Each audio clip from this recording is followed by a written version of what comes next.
अब हम लोग ट्रांसफार्मर्स का वाइंडिंग समझने का प्रयास करेंगे। तो दूसरा नंबर पर है वाइंडिंग्स, ठीक है। और वाइंडिंग्स के लिए इंसुलेटेड कॉपर और एल्युमिनियम वायर यूज़ करते हैं, ठीक है। तो हम यहाँ जो है इंसुलेटेड कॉपर वायर ज़्यादा प्रयोग करते हैं अच्छे परफॉर्मेंस के लिए, ठीक है।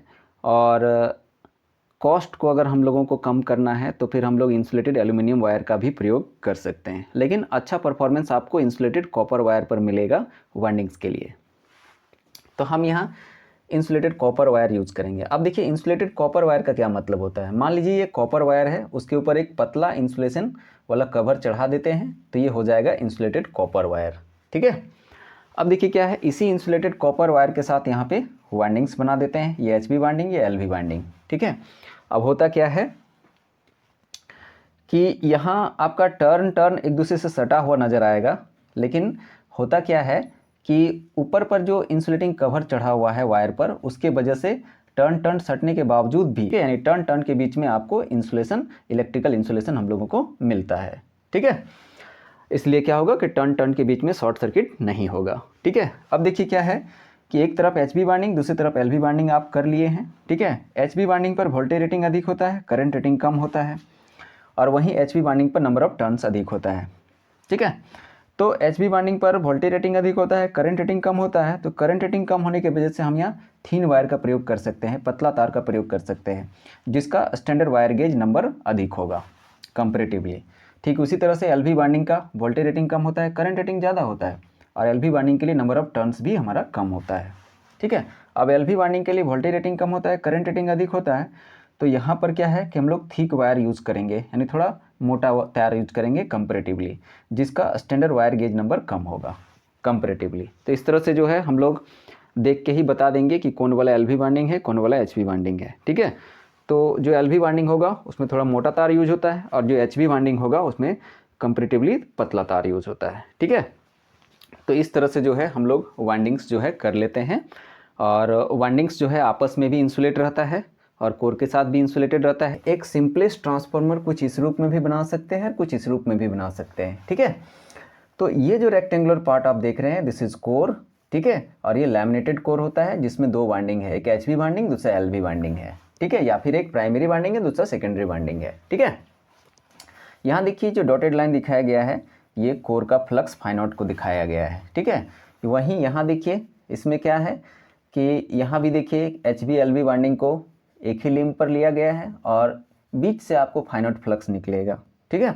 और वो फाइनॉट फ्लक्स इधर जो है बढ़ जाएगा φ0/2 में, और इधर भी बढ़ जाएगा आपका φ0/2 में, ठीक है। अब देखिए क्या है, तो एक सिंपलेस्ट ट्रांसफार्मर के लिए आप दोनों ही कंस्ट्रक्शन का उपयोग कर सकते हैं। अब अंतर क्या है दोनों में कि यहाँ पे क्या है कि दो वाइंडिंग जो है अलग अलग लिंब पर लिया गया है, और यहाँ जो है आपका दोनों ही वाइंडिंग एक ही लिंब पर लिया गया है। कि इस टाइप का बनावट के साथ यदि हम आगे बढ़ते हैं तो देखिए हम लोग क्या इम्प्रूवमेंट लेकर के आते हैं इसमें, ठीक है। इसमें क्या करते हैं कि LV वाइंडिंग और HV वाइंडिंग, ठीक है, दोनों ही लिंब पर डाल देते हैं, ठीक है। देखिए यहाँ LV का आधा पोर्शन और HV का आधा पोर्शन लिए हैं, यहाँ भी LV का आधा पोर्शन और HV का आधा पोर्शन लिए हैं, ठीक है। ये दोनों ही LV जो है सीरीज में होता है आपस में, और ये दोनों ही HV आपस में सीरीज में होता है, ठीक है। तो यहाँ हम लोग सबसे पहले जो है लिम्ब जो है उसको इंसुलेट करेंगे, और उस पर क्या करेंगे, यहाँ पे LV का आधा पोर्शन को वाइंड कर देंगे, और उसके बाद फिर से इंसुलेशन डालेंगे, और उसके ऊपर जो है HV का आधा पोर्शन वाइंड कर देंगे, और HV का आधा पोर्शन वाइंड होने के बाद उसके ऊपर से भी इंसुलेशन लगा देंगे, ठीक है। ठीक वही प्रक्रिया इस लिम्ब के साथ करेंगे, ठीक है। तो यहाँ पर क्या है कि जो वाइंडिंग्स है, ठीक है, वो कोर से भी इंसुलेटेड रहता है और आपस में भी इंसुलेटेड रहता है, ठीक है। अब देखिए क्या है कि इस तरह के कंस्ट्रक्शन के साथ अगर आप जाते हैं तो आपका क्या होता है कि लीकेज फ्लक्स जो है हमारा, ठीक है, वो कम होता है। लीकेज फ्लक्स कम होगा तो आपका क्या होता है कि म्यूचुअल इंडक्शन जो है आपका बहुत अच्छा होता है, और वैसे केस पर ये ट्रांसफार्मर काफ़ी एफिशिएंट बनेगा, ठीक है।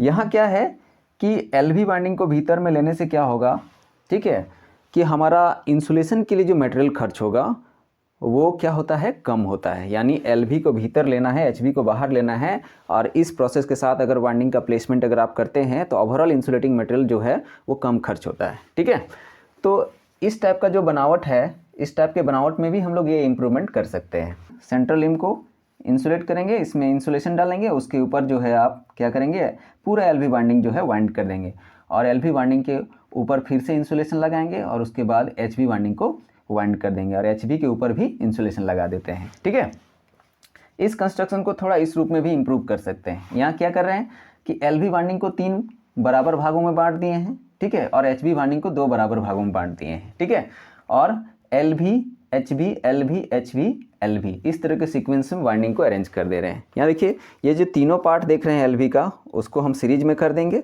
और दोनों पार्ट जो HV का देख रहे हैं उसको भी सीरीज में कर देंगे। ठीक है, तो यहाँ हम LV को 3 पार्ट किए हैं और HV को 2 पार्ट किए हैं, लेकिन ऐसा नहीं है कि आपको इसी रूप में करना है। हो सकता है LV आपका 4 भाग में बंट जाए और HV 3 भाग में बंट जाए। ऐसा भी हो सकता है कि LV 5 भाग में बंट जाए और HV 4 भाग में बंट जाए।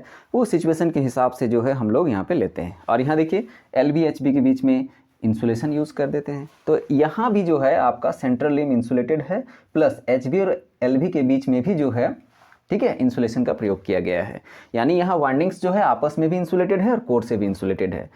तो ये वाले कंस्ट्रक्शन का इम्प्रूवमेंट कुछ ऐसे कर सकते हैं, और ये वाला कंस्ट्रक्शन का इम्प्रूवमेंट कुछ ऐसे कर सकते हैं। और ऐसा कंस्ट्रक्शन अपनाने से क्या होता है कि लीकेज फ्लक्स कम होता है, फ्लक्स का यूटिलाइजेशन बढ़िया होता है, म्यूचुअल इंडक्शन बढ़िया होगा, और ट्रांसफार्मर जो है वो काफ़ी एफिशिएंट हो जाता है। ठीक है, तो ये वाला कंस्ट्रक्शन के साथ जाएंगे तो आपका ट्रांसफार्मर होगा कोर टाइप ट्रांसफार्मर। तो यहाँ पे सिंगल फेज का बात है तो हम लोग इसको बोलेंगे single phase core type transformer. और इस कंस्ट्रक्शन के साथ आप जाएंगे तो जो ट्रांसफार्मर प्राप्त होगा उसको हम लोग single phase shell type transformer कहेंगे। ठीक है, लेकिन अगर 3 फेज ट्रांसफार्मर की हम बात करेंगे तो 3 फेज ट्रांसफार्मर में किस तरह से हमारा जो है होगा वो हम लोग थोड़ा सा देख लेते हैं। देखिए यहाँ पे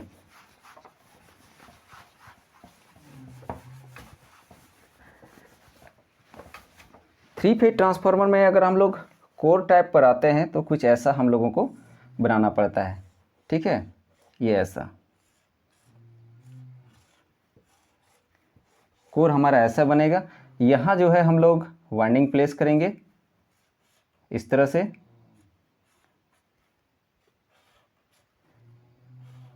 यहाँ भी इस तरह से वाइंडिंग प्लेस करेंगे, इस तरह से वाइंडिंग प्लेस करेंगे।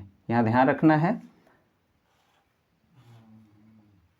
ये देखिए इस लिम्ब पर एक फेज का वाइंडिंग है, दूसरा फेज का वाइंडिंग दूसरा लिम्ब पर है, और तीसरा लिम्ब पर तीसरा फेज का वाइंडिंग होता है। यहाँ भी क्या है कि आपका LV भीतर में है और HV बाहर में है। यहाँ भी LV भीतर में है, HV बाहर में है। यहाँ भी LV भीतर में है, HV बाहर में है।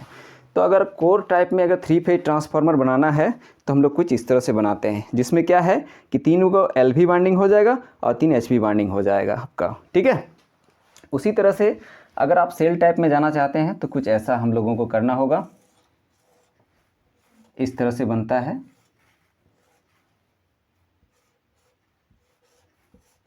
कोर हमारा ऐसा बनेगा।